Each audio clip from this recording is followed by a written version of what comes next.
A very warm welcome to LSK3701 Science and Technology Teaching in the Foundation Phase. So this would be our fifth presentation. I am your lecturer, Mrs. A. Carrim. You can email me on ecarrier1@unisa.ac.za. Like we've discussed in the previous presentations, the teaching and learning platform is your My Module site, which is the Moodle platform. Please note that no communication can be accepted from Gmails, which are your personal accounts. This is in line with the PACK Act that protects your privacy. I know that I continuously mention this, but there are times where you email from Gmail accounts and we don't even receive the emails because it gets blocked out from our UNISA emails. So please take that into consideration when emailing in future, and use your module site in terms of discussion forums. That's also a good way to communicate with your fellow students and your lecturer as well, and bring out topics or discussions that you need clarity on. This is my famous saying, begin with the end in mind, but this is because I would assume that you went through each learning unit, thoroughly before coming to this unit, Learning Unit 5. It is not possible to start from Learning Unit 5 and go backwards. It's very important that you gain the necessary skills and knowledge in order to apply every concept and knowledge trend that you need in order to teach this subject successfully. Assessments, I'm sure all of you have submitted assignment 1, which was further extended, and unfortunately no further extensions can be made at this point. Assignment 2 is currently open. I hope that each one of you are working through the module and interacting with your content in order to complete this assignment. It's very application based in terms of working with a particular theme plan and showing your understanding and knowledge of the content that you have in LSK3701. Your online examination will take place at the end of the year during the September-October exam period. Remember, your assignments count 20% of your mark, and your exam mark would be 80%. Now that I'm receiving submissions for assignment 2, I just want you to understand that no late submissions can be received via email. So if you miss the due date and time, it is of no use to email me your submissions, because everything online will be accepted and marked. This is a UNISA policy, and there is no going around this policy. Incorrect assignments. We have many students submitting incorrect assignments. It's becoming a really difficult thing, issue to solve. So please, once you submit your assignment within the due date, that's what would be marked. You would even get a 0 for submitting another assignment from another module, or just the question paper, or an incorrect script altogether. So please ensure that your files are not corrupt. You need to submit a PDF document only, no Word document. Basically, no documents besides a PDF can be accepted. Plagiarism, just remember that you're not allowed to copy directly from your study guide, from your fellow students. It is possible that we will detect this similarity between yours and a fellow student's script, and this would give you a 0, or obviously, if it needs further investigation, it will be submitted to the disciplinary committee, who would make the final decision. Do not wait until the last day to upload your assignments. I cannot, remind you of this fact. I have many students at the 11th hour, asking, what can I do? The assignment is due in an hour. Who do I contact? And in terms of this, if you do not submit, a day before, your queries can't basically be attended to, because even if you try to email Moodle support for assistance with your submission in case something is wrong in terms of technical difficulties, there is no way that they would respond to you in time for your submission, within that due date and time. So please try to submit even a week before. I would say that is safe, so that if you have any issues, you can still attend to them, query it so that you submit on time. Application of knowledge, again, like I said, this is a 4th-year module. Your bulk of your paper would be your level 5 and 6 questions, and level 1 and 2 only 10%, 3 and 4 would be 40%. So just remember that it's more application of knowledge, creating, evaluating, and applying and analyzing rather than just remembering and understanding due to it being an online exam as well. Okay, so we're looking at Learning Unit 5 today, which is digital technology. Just remember the previous learning units were about teaching technology as a subject. So this learning unit specifically deals with digital technology, also known as ICT, which is information and communication technology in the early years of a person's life. So technology, and now we're referring to digital technology in this age is everywhere, and it's changing the way we live, we work, we play. This means that new knowledge and skills are needed to meet the demands of living in this 21st century and through the fourth industrial revolution. So as a future teacher, you need to find innovative ways of teaching, which should include digital technology. So I'm not going to go through the purpose of this module because we have discussed this previously, and we're focusing just on Learning Unit 5. So remember, this is also part of Section B, Technology Education, which is within the learning units 4 to 6. So we're looking at Learning Unit 5. So we're basically going to define key concepts, in terms of fourth industrial revolution, digital childhood, digital literacy, digital tools, the 21st century skills, and also the TPACK, which is technological knowledge that you need to understand as well. So remember, we're going to look also at all of these in detail in terms of understanding it, while working through assignments and exams as well. So in completion of this learning unit, you should be able to describe the terms of ICT, fourth industrial revolution, and digital technology, explain the concept of digital literacy, differentiate between technology as a subject and digital technology, and identify and assess a variety of technological resources for early years. So you need to also investigate the range of skills needed for the 21st century and illustrate the use of TPACK framework in technology-based teaching and learning, and argue for or against the use of digital technology in the early years. So now we're looking at it. What is the fourth industrial revolution? Remember, there are various labels and definitions that are used to describe the innovations of today's new socio-economic era, such as the digital age, the fourth industrial revolution, the internet, the industrial internet. In the last few years, the idea of the fourth industrial revolution has been suggested by the World Economic Forum to refer to the drastic and exhilarating development of technologies and the impact on society at large. We stand on the brink of a technological revolution that will fundamentally alter the way we live, the way we work, the way we relate to one another, and in its scale, scope, and complexity. The transformation will be unlike anything humankind has experienced before. We don't know how it will unfold. But one thing is clear, especially with the COVID-19 pandemic, we have seen how our educational systems had to move immediately to the online environment. So the response to it must be integrated and comprehensive, involving all stakeholders of the global polity, and from public and private sectors to academia and civil society. It's going to be expected throughout. So remember, according to this World Economic Forum, it's basically since the start of the 21st century. It's revolutionary change characterized, in terms of mobile internet. Now we get cheaper, smaller, stronger sensors, and we no longer need those big equipment. It's easy to get students to come with an iPad to the classroom. So it's very important that you understand this in detail. And remember, throughout the history, technology has generated the promise of a revolutionary society. In terms of change, the future promises are, we're looking at how technology is progressing through the years.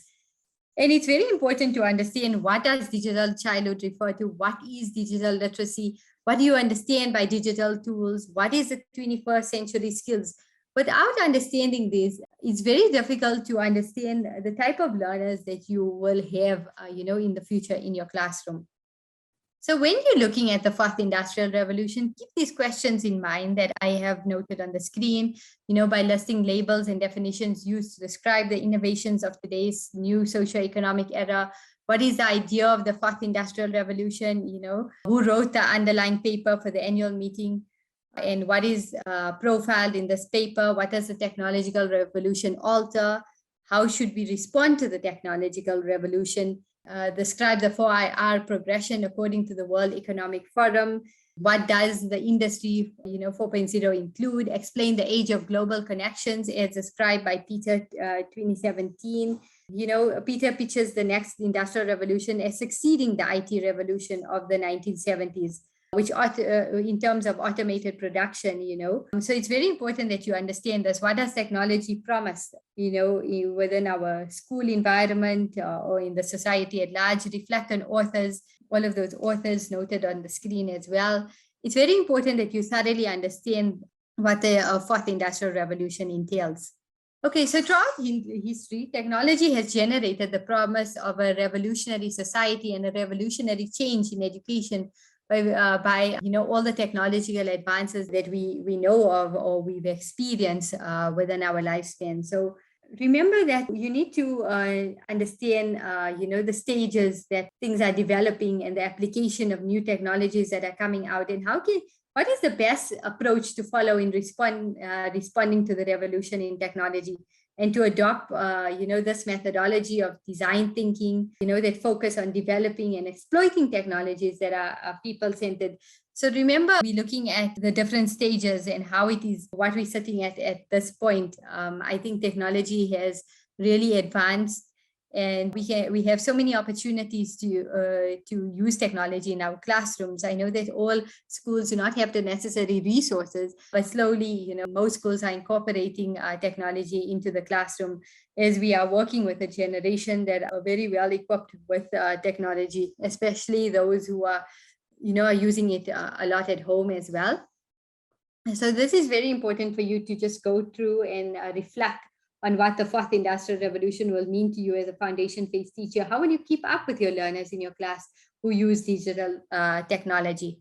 Now we need to look at digital technology and digital childhood, a very important concepts that you need to understand. You may have mentioned that you use technology on a personal level, to share ideas, to communicate with friends and family, to make purchases, to apply for jobs, and to search for information. Some of us use it for our personal reasons, and we're not currently using it at our schools. So technology is also prevalent in the professional or business world. It is used to create new ideas, services and products. We are able to collaborate globally, to communicate and to market and manage businesses. Schools are also, using technology a lot in terms of the D6 and whatever it is, to communicate with parents, to keep learners updated on what is currently happening in the school.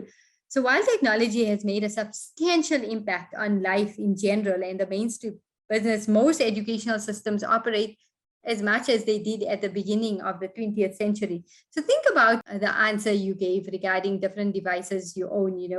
There was an activity where they asked you to quickly write down digital devices you own and reflect on what do you do, what do you use these devices for, how do you use these devices, what skills you need to use these devices, how do you make your life easier. So the world is connected and basically transforming, when it comes to technology, connectivity, infrastructure, and cheaper computers are also becoming available so that our young learners can actually have a computer at home that is functional for their learning environment.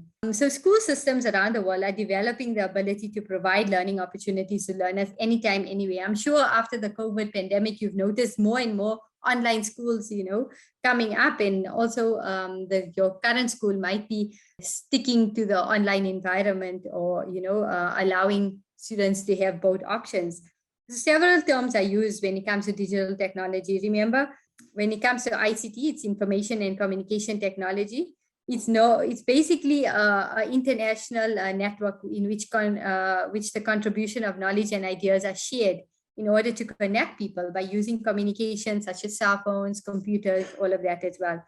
So remember, digital technology is basically referring to the technological tools such as the internet, the devices, the applications, the social networking, and the like, and that teachers use for their teaching and learning, and learners use for learning. So remember, it was during the COVID-19 pandemic, if teachers had the internet, the devices, but students were, did not have those devices and the connection to internet. It became a difficulty for them to, correspond with each other and to continue learning successfully.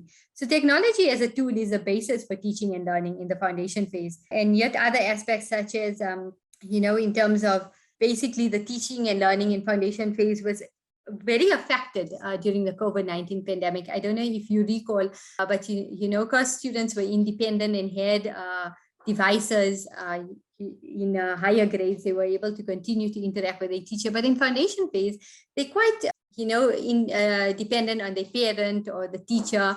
And without their assistance or, parents' assistance on the computer or to play the video, they were unable to interact with the teacher on their own. So it's that's where all of this comes into play. Can it serve the purpose? It depends on the type of childhood they were brought up in and the type of technology they surrounded with. So think about it. Our value systems are shaped in the first decade or so of our lives by our families, friends, communities, significant events, a general era in which we're born. So all people have values, expectations, and an attitude that is based on what life was like when they grew up.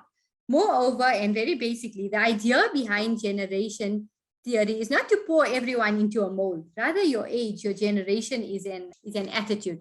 So I would like you to go through these type of questions that I've created for you, in terms of how do you use technology on a personal level? Why is technology important in the professional or business world? It's always important to reflect and understand why you need to incorporate technology into your classroom. What has technology done for the educational system? Think about it in terms of COVID.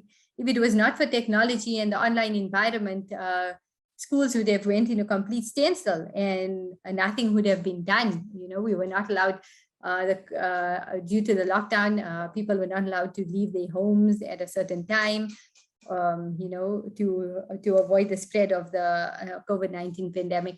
So remember, you need to define ICT, define digital technology, and also think about how technology can be used in the foundation phase. And what is your understanding of the generational theory? All of these authors' ideas on the generational theory. What are children born in the current generation known as?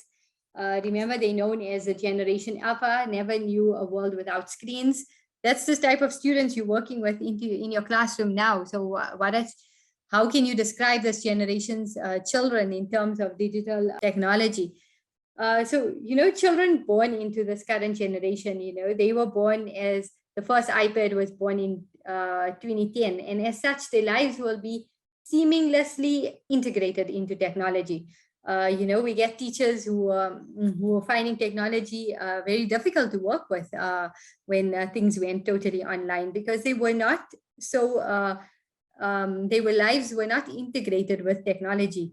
From the moment they could, the current generation could see, screens were all around them, much more so than even children who are a decade older. So screens took photos of them from the second they were born. Screens were placed in front of them as a babysitting device. Watching YouTube. Screens were used at home and at school for entertainment and as education. So at every turn, there has been a screen, and they know innately how to interact with it. I have a son who can do more with technology than I can, because they born in this generation where things were already so advanced, so they're becoming more and more advanced, and we struggling to keep up. So in many cases, children are immersed in experiences with digital technologies before their formal schooling years, and they come to school equipped with an already developing range of skills and experiences. It is therefore very important for schools to integrate technology into the teaching and learning environment, because this is a generation we're currently working with. We cannot stick to traditional methods of teaching when we have a generation wanting to learn more, and the environment that they will see themselves in after school would work mostly with technology.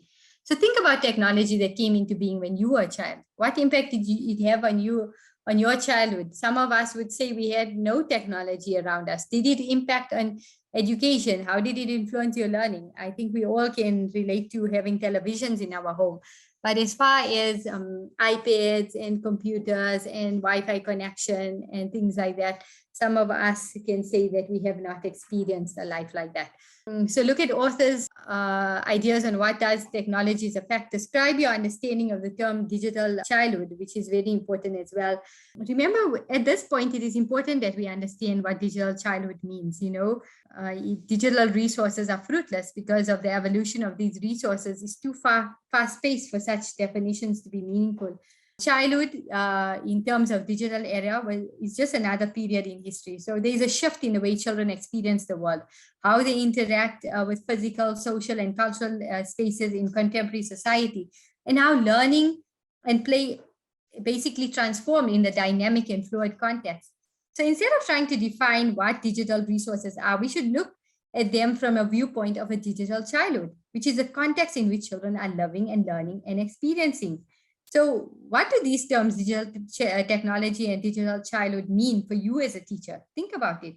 Living in this era and characterized by constantly using technologies, you're constantly hearing of new things on the market that will make life easier, make them more easier to interact with in terms of technology. So these definitions are very important and hopefully give you some understanding of what it means to teach presently in the, with the digitally literate children of today and how you can use technology in your teaching. It makes you think, why are we leaving technology out of the classroom? So this is also just a diagram on generation terminology. Children born in the current generation, like I said, they're known as Generation Alpha. They never knew a world without screens, so it starts from the baby boomers to the Generation X to the Generation Y, Generation Z, Generation Alpha. It's very important for you to understand, you can't be doing using the same teaching methods that were used in the early years of 1965 or 1980 or even 2000. The world is progressing. We right now in 2022, and we should know that the children are born into a world newly emerging with different technology systems on the market. We are already working with gadgets that they can bring teaching to life in the classroom. Okay, so let's look at digital literacy and the 21st century skills. I've also created questions that you can ask yourself while going through this section. So remember, as mentioned earlier in this unit, learning can happen anywhere and anytime. Lots of schools have taken this to their advantage and opened up schools in an online environment and are basically competing with the schools that are working with traditional methods until now. So the ability to find, evaluate, create, and share information using electronic devices and the internet is therefore important in the 21st century. I cannot stress that enough. The 21st century skills are often defined as flexible problem solving, communication, and in terms of collaboration. You also get intrapersonal skills of self-management, time management, self-regulation, and adaptability, and process-oriented skills like teamwork, flexibility. So this is all what the 21st century skills are defined as. So according to certain authors like Brooks Young, mastering these skills is the first step towards learning how to make effective use of technology as a tool for teaching and learning. We can also go back to the COVID-19 pandemic times where teachers who were not equipped with the skills found it difficult with the technology, and they did not have the necessary digital literacy to be able to have the basic skills basically to work with it and continue teaching and learning. This was also the case for many of our learners, especially our foundation phase learners who were in terms of getting the teaching and learning out there.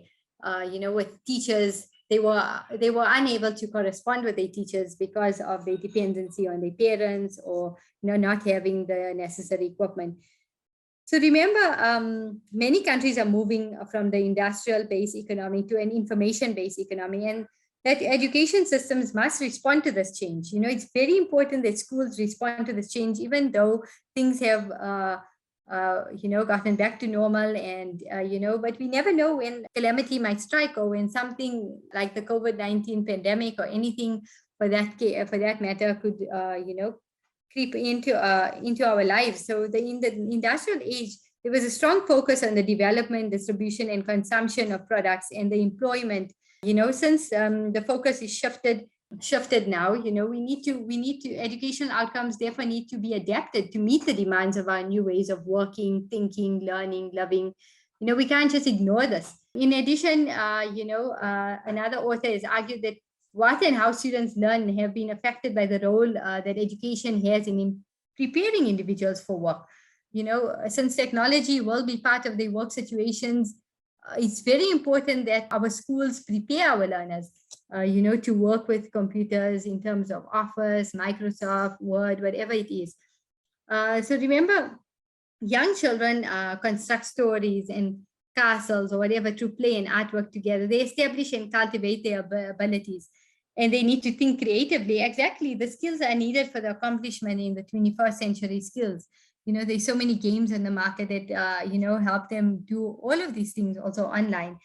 So the Partnership for the 21st Century Learning, P21, developed a framework for the 21st century learning in 2007.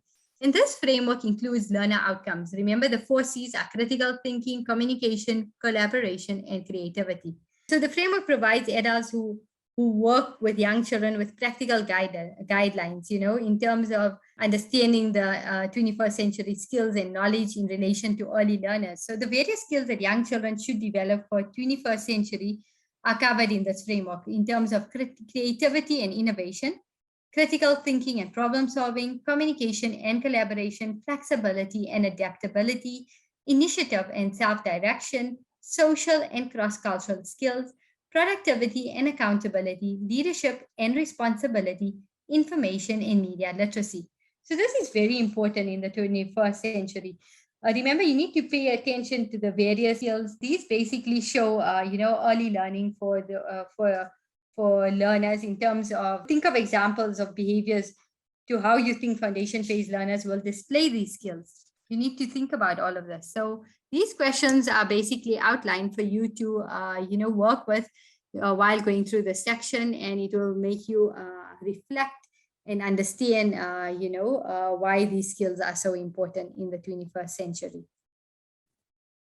Okay, so we're looking at digital resources for the foundation phase. It's very important, as a teacher to work towards using different resources, getting different ideas about how you can bring digital technology into your classroom. There's websites, there's links that you can work with. I think there's a link on the screen now. It's a digital marketplace that has thousands of resources made by teachers for teachers. Remember, we can all learn from each other.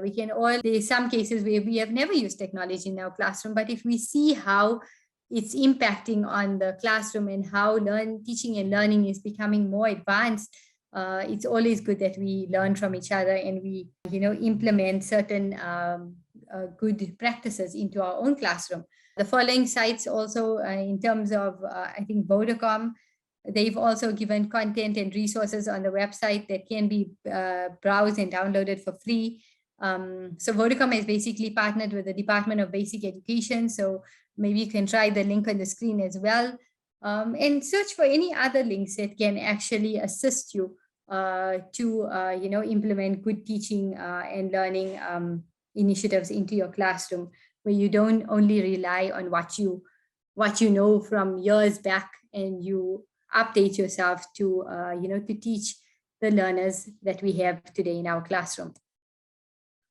Okay, so we're looking at the TPACK. This is something that you also need to understand well in order to, to be able to apply this knowledge. I want you to keep these questions in mind as well. Who introduced it, what the content knowledge includes, what the focus is. You need to consider why this framework is brought to your attention. What do you need to consider when using new digital technology, knowledgeable tools? What questions should you ask yourself? So remember, Schulman, 1986, introduced the notion of the PCK, which went beyond knowledge of subject matter only and included knowledge about how specific content can be taught. He held that there were 2 areas of focus. So this is something that you need to go over and understand in terms of the importance of effective teaching with technology within the context of the technological environment that we find ourselves in. So there's 7 knowledge areas that you need to go through: the technological knowledge, the content knowledge, and all of that follows on page 127. Please go through it thoroughly, and and also ask yourself, think of an activity that you would do with learners using digital technology, and now consider the TPACK framework described in section 5.6, and reflect on whether or not you can include all the components of the TPACK when you decided on an activity. So remember, when it comes to the questions that you need to consider with respect to the TPACK, you need to think with what do foundation phase learners learn, and foundation phase teachers teach. What is the current practice in schools? How do foundation phase teachers use technology to teach? Many are using these smart boards and are able to play videos for the learners. Incorporating a lot of technology in the classroom is possible in today's time. What do you need to know to be able to teach, using technology? What content are the learners supposed to learn? How will technology help you find and gather and become up to date with content for teaching and learning in the foundation phase? So these are all questions that you need to ask yourself, and you need to give attention to the specific type of knowledge. If you left out a specific type of knowledge, why, and what can you do to pay attention to it in the planning of other activities in the future? So it's very important that you understand the TPACK very well in order to apply it, to a question or in the exam or an assignment as well. So remember, the conceptualization of the TPACK framework is, like I said earlier, asking yourself questions with what do foundation phase learners learn, and what you as a foundation phase teacher need to understand in order to be able to teach using technology. Okay, so this is just the conceptualization of the TPACK framework. So it's good for you to actually note down these questions and actually reflect on it, and keep in mind, the content, knowledge, and this whole TPACK framework at large. This is basically an overall presentation of Learning Unit 5.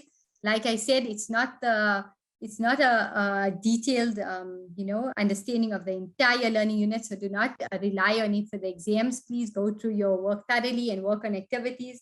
In this learning unit, you are basically introduced to digital technology and digital literacy, and the use of this digital technologies in the early years. So you also learned about the skills that are necessary in the 21st century, and the elements of the TPACK framework in relation to technology-based teaching and learning. So as a final thought, consider the scope. Technology will never replace great teachers, but technology in the hands of great teachers is transformational. Thank you. And I hope this presentation helped you, to get started with going through this learning unit. All the best.